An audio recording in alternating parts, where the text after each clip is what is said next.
Welcome in Kusina ni RC, episode 14! Yay!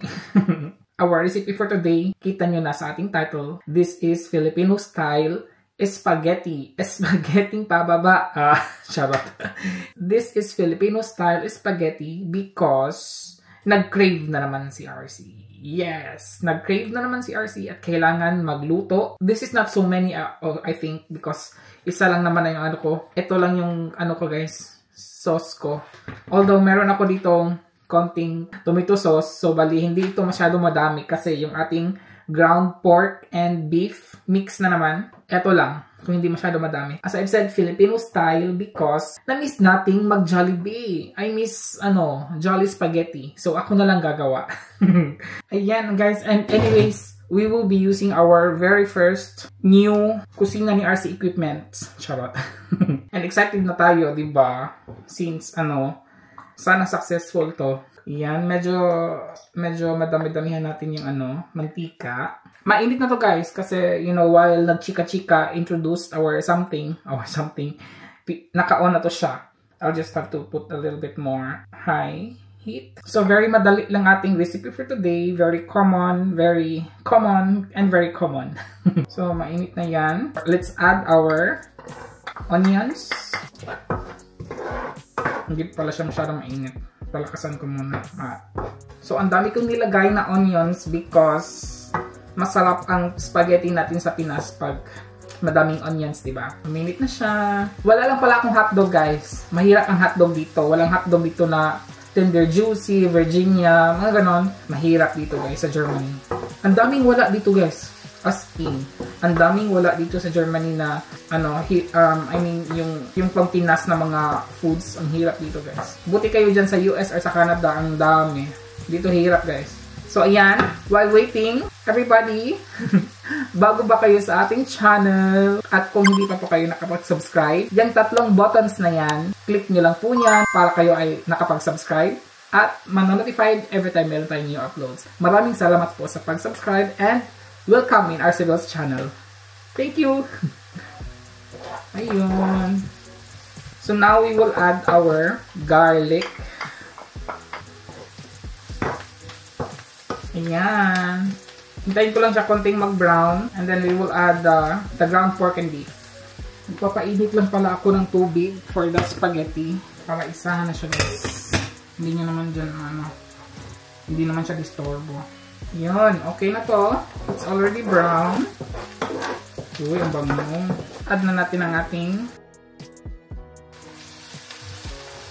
ground pork and beef.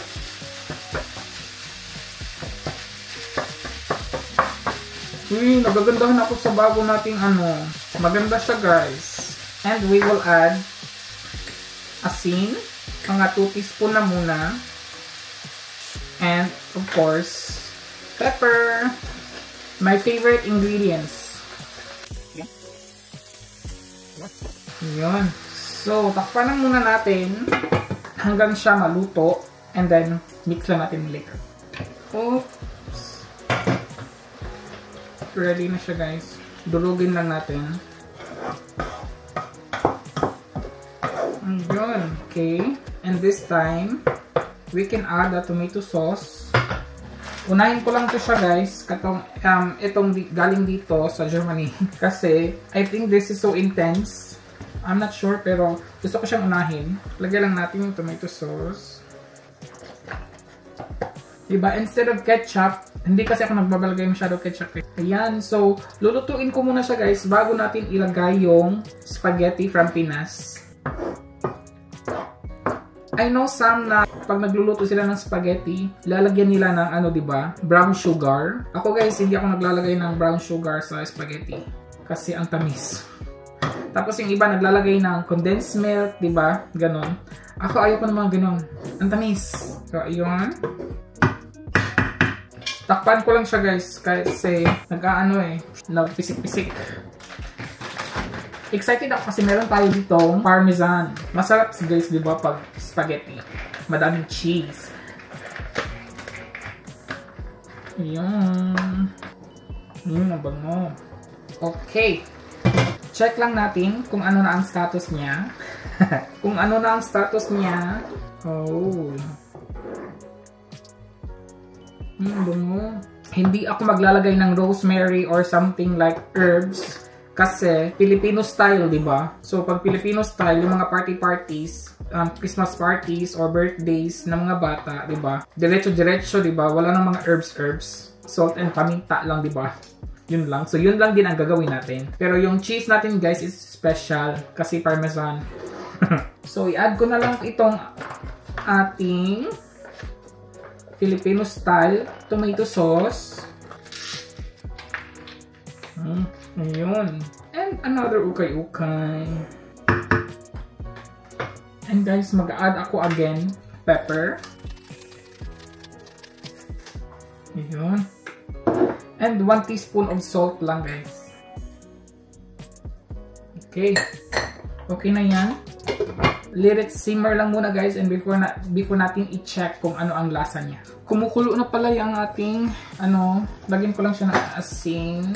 1 teaspoon lang, and then oil, and then add our spaghetti pasta.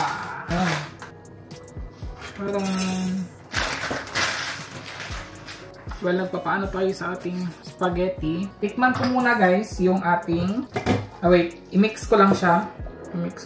Pahinaan ko lang konti. Wow, it looks so good, everybody.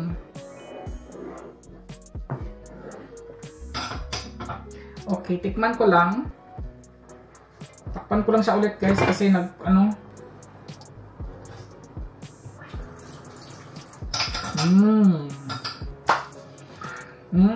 Jollibee spaghetti. Meron na tayong Jollibee spaghetti, guys. At meron tayong masarap na partner dyan sa ating Jolly Spaghetti. Diba? Pag may Jolly Spaghetti, of course, partner is Chicken Joy. Diba? Actually, guys, itong spaghetti sauce natin is tapos na siya. Pero kailangan pa talaga siyang lutuin yung sauce para hindi siya madali mapanis. Lagyan ko siya ng parmesan cheese. Hindi naman masyado madami, guys. Yung tamang-tama lang. Yan.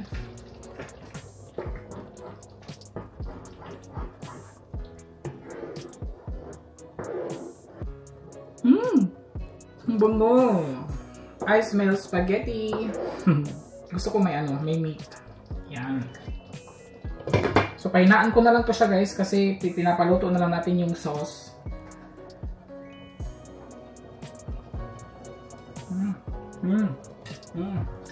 Wow! Oh my god! Oh my god! Oh my god! Charot. Okay. Lagay ko lang siya sa gilid, guys, pero naka-on pa din yung pero dapat naka-on pa siya. Ayay. Hirap nitong Pag maliit talaga yung nyo, guys, yung kitchen, hirap. Inano ko siya kasi, you know what I will do next, guys? We will deep fried our chicken. Look at this! Meron akong marinated na to siya. Etong aking guys, chicken thigh na with with drumstick. Marinated to siya with lemon juice, garlic, salt and pepper. But then kailangan natin siyang wait lang guys, unahin ko lang itong pasta. Hindi ko na alam kung anong oras na to. Okay, hindi pa naman siya ready. Kulang pa siya, guys, ng mga 5 minutes. So what we will do is ang ating fried chicken. Kailangan natin ng fried chicken para mas masarap yung partner ng Kailangan siyang naka-deep fried, guys. So meron na tong flour, cornstarch, baking powder, salt, and pepper. Yun lang. If you want some things, guys, like paprika powder, pwede gawin nyo lahat o kung anong gusto nyo. Nasa sa inyo na yun. And my pasta is already finished. Unahin ko lang itong pasta, guys, kasi baka siya. Okay, wala na akong space. Dito na lang. Akala ko hindi ako masistress. Parang nag-start na akong masistress, guys. Parang nag-start na akong masistress. Yan, okay lang yan ang aking. Takpan ko muna siya, guys, para hindi siya Okay. Before we will, unahin na lang muna natin yung guys. Yung sa spaghetti, kailangan ko lang siyang i-mix. Kailangan na natin siyang i-mix, diba? Nasistress na ako sa liit ng Sa liit na kusina ni RC guys, nasi-stress ako. Balik na naman sa pwesto. Okay, kailangan natin siyang tingnan guys. Oh, look at that everybody. This is already finished actually guys. And we just have to add the pasta here. I will turn this off kasi it's already finished. And then we will just add the pasta. There. And of course, we will do the mixing. Yes, ang dami niyang sauce. Hindi masyadong madami yung ano ko guys, pasta.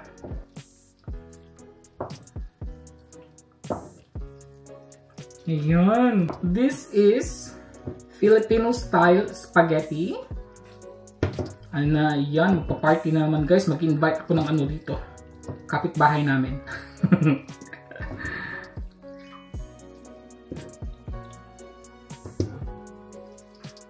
Look at this. Ang daming sauce. It's very saucy. Saucing-saucy yung ano ni RC guys. Spaghetti pababa. Pataas at pataas. Charot. Ayan. Diba? Ayan. Before natin yan mag-ano guys. Takpan ko lang siya ulit. Ayan. Takpan lang siya natin ulit. And we will now. Ay, kawawa naman tong ano. Mantika. Nakailang transfer na siya guys. Etong fried chicken na marinated guys, kailangan siyang nakapat dry. Kailangan siya tanggalan ng, dapat hindi siya basa. Yan. Yan. And then, okay, dyan lang siya. Ayan. So, ready na siya guys. Mainit na to.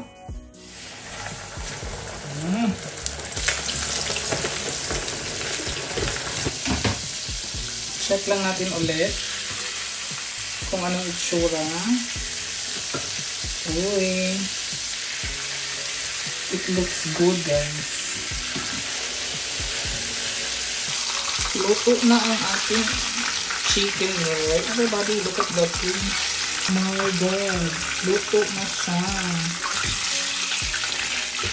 Diba? Look at our chicken joy. Ang sarap, diba? It looks so good. Ang sarap. And of course, guys, isang dambuhalang spaghetti. Sinong gusto dyan, order na po kayo. Ipapadeliver ko po, LBC Express. Charot. Oh my God, diba? It looks so good. Ang dami, guys. Isang ano, guys, pang fiesta na naman. Diba? Yan, everybody. I'm so excited. Are you excited? Guys, kulang lang ako ng gravy. Hindi tayo nakagawa ng gravy. So unahin muna natin na yung spaghetti. So ganyan siya guys. Ganyan ang pagkain niya. Charot. Ayan. Oh my God. Look at this. Ay. Kain na po kayo dyan. Medyo mainit pa talaga ito guys.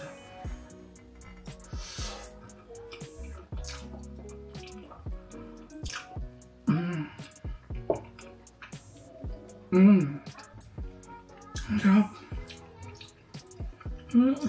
Paano ba? At ang yung manok ko guys. Ang laki no?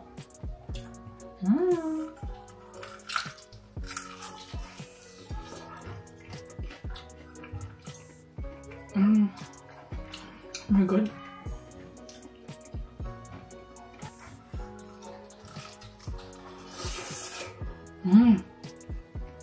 Luto talaga siya all the way.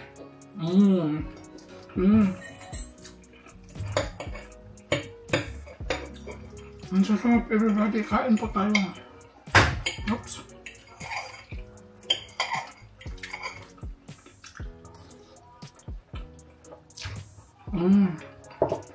Nakalimutan ko si partner guys. Wait lang. Papatikim natin sa kanya. This is Filipino style spaghetti. Ooh. Try. It's okay. Yeah. But well, you know already spaghetti, right? Yeah. And the chicken. There's no fat. Don't worry. Fried chicken. Wow. Jollibee. Yes. Very good. Little bit of skin. Oh, it's too. Just a little bit. Oh yeah. Yeah. Wow. Good? It's so crunchy. You want to eat now or later? Now? Okay. When you're finished. Ayun guys, masarap. Perfect daw ang ating Jolly Spaghetti Jolly Chicken Joy Spaghetti. Diba?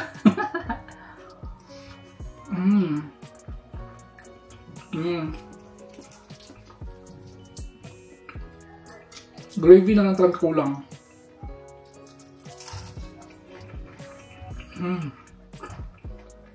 Ang sarap ng Chicken Joy. Pero guys, yung kakainin ni partner is yung ano lang, spaghetti. Kasi yung chicken, ayun na. Very fatty daw. Ayun guys, and dun naman po nagtatapos ang ating episode for today. Sana po kayo ay na-enjoy at nasarapan. Of course, masarap to guys. You know already Filipino style spaghetti. And of course, with my master of cooking. Charot. Sana po kayo ay na-enjoy sa panunood for this episode. And maraming salamat po. I feel like talaga I'm in Jollibee. So I was craving for the longest time na for Jollibee. So I've made it. And thank you po so much. At ayun po, maraming salamat po sa panonood. Until in my next vlog everybody. And please don't forget to subscribe in my channel. Thank you po. Ingat po tayong lahat. Until in my next vlog everybody. Cheers!